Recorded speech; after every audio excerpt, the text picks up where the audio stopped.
Now, one thing that's very commonly said in computer science is that code, or rather software engineering, is that code is much more often read than it is written. And we've already talked about how useful ChatGPT can be in the generation and slash writing of code, but it's just as important for you to be able to tell people what that code is doing. And that's the primary purpose of documentation. Because at the end of the day, we still have software engineers running around writing code for unique business use cases. And sometimes that's just something we got to leave to the humans, right? So rest assured, all the coding jobs are probably not going to go away because there's definitely things that we can do as humans that ChatGPT cannot, though we can use it as a tool to augment software engineering and coding and all things like that. But in any case, let's see what ChatGPT can do for us in terms of documentation. In previous lessons, we actually saw that it was able to give us some very well documented code, right? So it's in this sieve of Eratosthenes algorithm that it gave us, it literally told us like what every little piece of code was doing, right? So create a list of all numbers, explains what this line of code is, 0 and 1 are not prime. So here I think we have pretty sufficient documentation. This is like a pretty short function, so there's not really too much to talk about here. But what if we try to go and look at some more elite code problems, right? Like let's actually just go ahead and look at some other problems. Maybe we'll do some hard ones, right? So let's do a regular expression matching. This is something that people like to say is quite, these regular expressions can be quite challenging sometimes. And sometimes we even use computer systems to help us come up with a regular expression because sometimes they're a little tricky, especially for ones that are like detecting like emails and phone numbers and things like that. But yeah, in any case, let's actually go ahead and ask them to generate a solution to this leak code problem. Please generate a solution to this problem and please document the code. So hopefully now that we've added this suffix, requesting ChatGPT to document our code, we're basically now getting these nice comments in our function that are telling us exactly what's going on, right? So let's actually see if this matches the function signature, and it does. So we're gonna actually be able to test this on the leak code grader to see if it is actually correct or not. So yeah, it's telling us exactly what's going on in every line of code here. Theoretically, this algorithm may be quite complex, and saying exactly what each line of code is doing may be not too useful, right? Because saying what a singular line of code does in isolation may not be as interesting or important to you as a coder as opposed to knowing what each line contributes to the algorithm as a whole.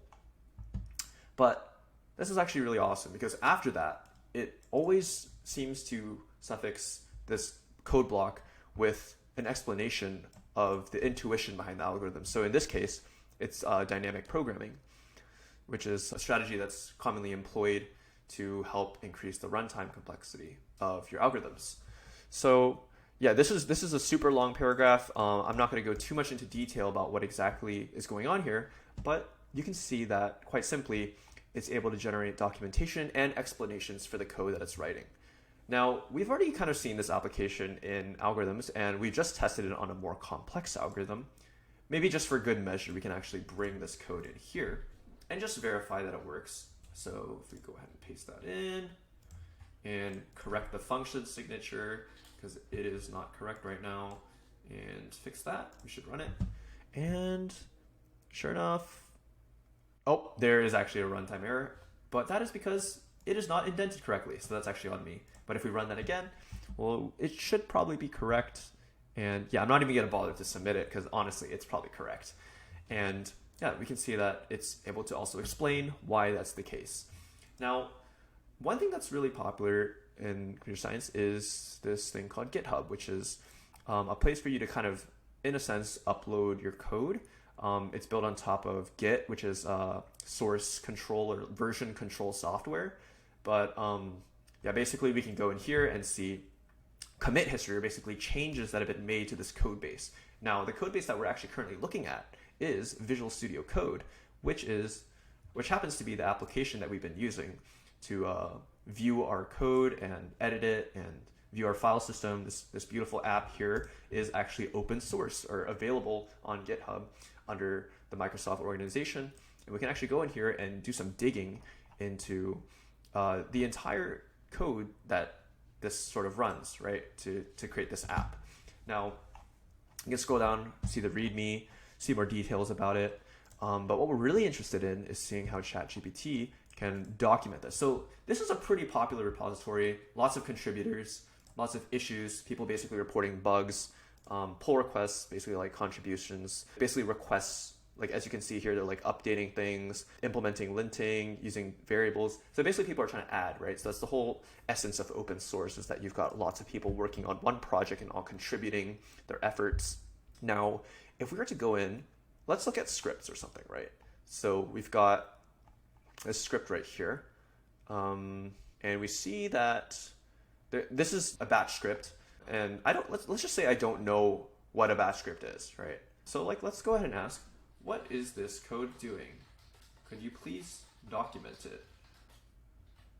And if we go ahead and paste that in, let's see if it's able to tell us what's going on here. This is a Windows batch file script that is used to launch VS Code in development mode. Here's a summary of what it does. It sets the script to run in the local scope. It sets the title of the console window to VS Code dev. So it's literally, I'm pretty sure if now with this description, right, we can go through line by line and kind of dissect what each of them are doing, even though we've never seen this type of file before. But we now have a better idea of what it's doing.